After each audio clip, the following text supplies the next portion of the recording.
I have hurt a lot of people in my life, never on purpose. I have a lot of shame and guilt regarding this. I've always wanted to be a good person, but I'm not. I am out of control. I am also really confused about my gender and sexuality, with no clear identification with this field. I have a lot of shame with the ways I experiment with these things. Who am I? Can I ever gain understanding? Can I use non-duality to try to begin to understand all of this?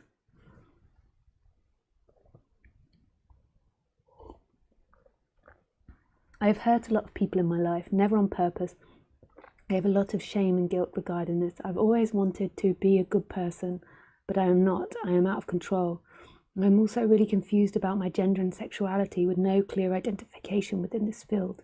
I have a lot of shame with the ways I experiment with these things. Who am I? Can I ever gain understanding? Can I use non-duality to try to begin to understand all of this? Like, in the end, I think that the non-duality is the freedom. Like, so that is the absolute freedom. And I would listen to non-duality from this perspective of going beyond the personality structure. But with these questions, I would go and work with somebody that can help you on the psychological level decipher these types of things. You can find therapists. There's nothing wrong with therapists. Like, that becomes such a negative word in non-duality and in society. It's like they're at the bottom of it all.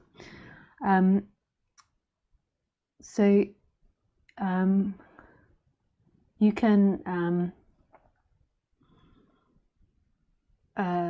find someone that's also into non-duality, but can also help guide you, like, and look at what happened in your past and your thought processes and what you want, the way that you identify, the way that you behave, and go through it really clearly with you and spend a lot of time looking at that. And I can't promise you, actually, but I suspect that will have a big impact on the psychological level. And you can also continue listening to non-duality, because that is the absolute freedom. But I really wouldn't recommend using non-duality to fix this type of stuff. But that doesn't mean throw away non-duality. This stuff needs working out on the human level, because this will be related to your parents, your grandparents, your schooling, like all different types of things.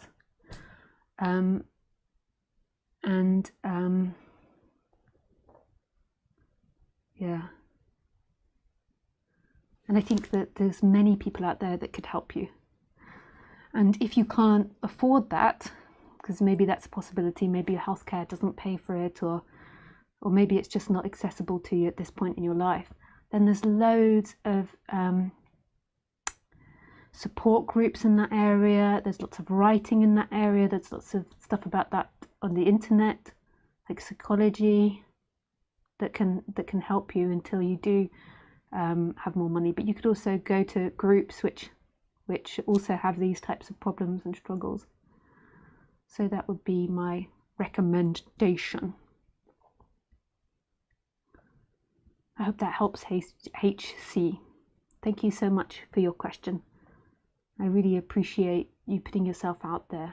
And like, that's the goal of it, is to put yourself out there, to try and find help and to try and sort these things out. I always think that when you begin to start talking about your problems in this way, it means that you're less attached to them. So when you're more attached to them, then you tend to hide them out of shame.